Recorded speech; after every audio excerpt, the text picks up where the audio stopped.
Hello வணக்கம். Welcome to நெல்லையாச்சி சமையல்.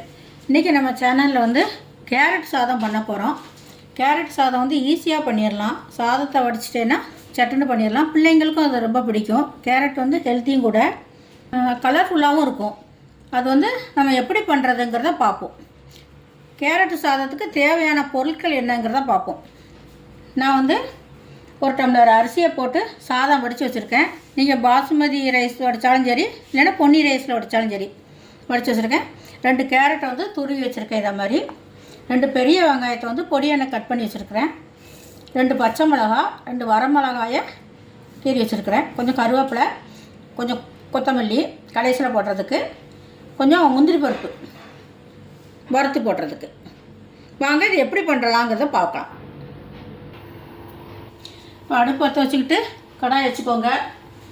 கடாய் வச்சுட்டு 2 ஸ்பூன் நெய் விட்டுக்கிடுவோம். ஏன்னா வாசமாக இருக்கும்.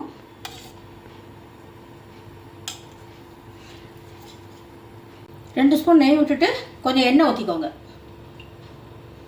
தாளிக்கிறதுக்கு. எண்ணெய் ஊற்றி காஞ்சதும் கொஞ்சம் கடுகு போட்டுக்கலாம். நம்ம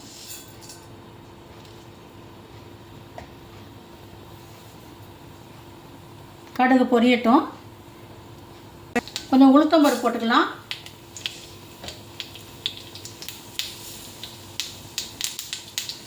வாசத்துக்கு கொஞ்சம் ஜீரகம் போட்டுக்கலாம். கொஞ்சம் கடலைப்பருப்பு போட்டுக்கோங்க.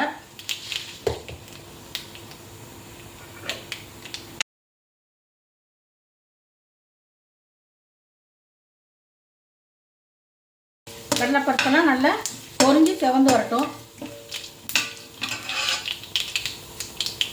பொரிஞ்சு செவந்து வந்ததும் இந்த பச்சை மிளகாயை போட்டுக்கோங்க. பச்சை மிளகாயும் வரமிளகாயும் போட்டுட்டு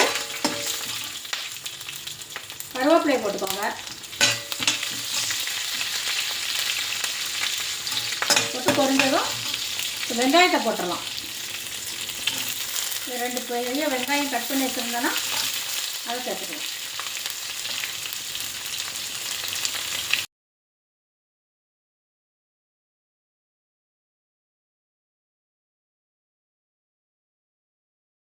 போட்டு இந்த முந்திரியும் போட்டுக்கலாம்.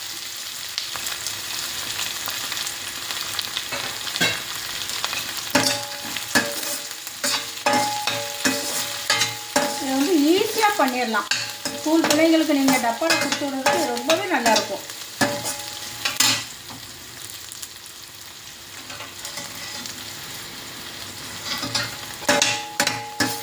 வெங்காயம் நல்லா சிவந்து வரட்டும். நம்ம கொஞ்சம் உப்பு போட்டுக்கலாம். வெங்காயம் வதங்கிறதுக்கு கொஞ்சம் உப்பு சேர்த்துக்கோங்க. உப்பு போட்டுட்டு கொஞ்சமாக மஞ்சத்தூள், கொஞ்சம் மஞ்சத்தூள், கொஞ்சம் சாம்பார் தூள் கொஞ்சம் போட்டுக்கோங்க காரத்துக்கு.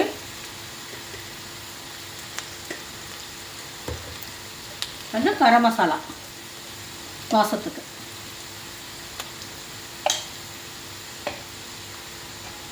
போட்டுட்டு இது எல்லாத்தையும் கொஞ்சம் நல்லா வதக்கிவிடுவோம்.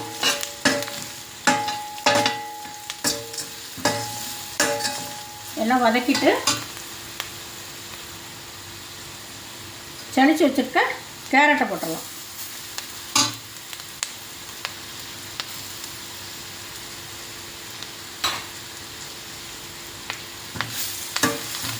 கேரட்டை போட்டு நல்லா வதக்கிக்கோங்க.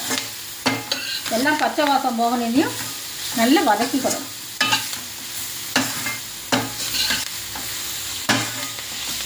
இதில் தண்ணியெலாம் எதுவும் விட வேண்டாம்.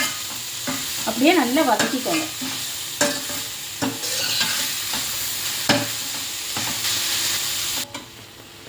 இப்போ பார்த்தீங்கன்னா நல்லா வெந்துட்டு கேரட்லாம் நல்லா இப்படி வெந்து வரட்டும். நல்லா வெந்ததும் இந்த சாதத்தை இதில் போட்டு கலரணும்.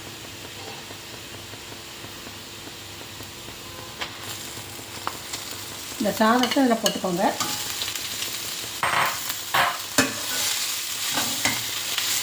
அடுப்பை சிம்மில் வச்சுட்டு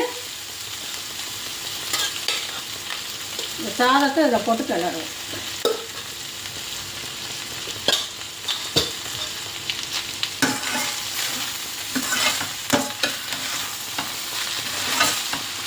நல்லா ஒன்று போல் கிண்டி விட்டுக்கோங்க.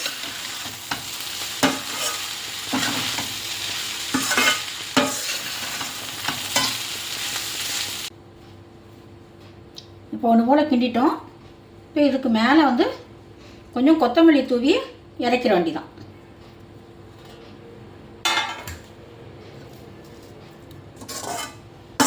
இதில் கொத்தமல்லி தூவி இறக்கிற வேண்டியதான்.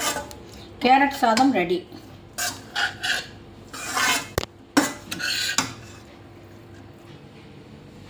இப்போ வந்து கேரட் சாதம் ரெடி ஆகிட்டு, நீங்களும் இதை மாதிரி ட்ரை பண்ணி பாருங்கள். நீங்களும் பண்ணி பார்த்துட்டு எப்படி இருக்குங்கிறத எனக்கு கமெண்ட் பண்ணுங்கள், ஷேர் பண்ணுங்கள், லைக் பண்ணுங்கள், கண்டிப்பாக சப்ஸ்கிரைப் பண்ணுங்கள். மீண்டும் அடுத்த வீடியோவில் நான் உங்களை சந்திக்கிறேன். நன்றி, வணக்கம்.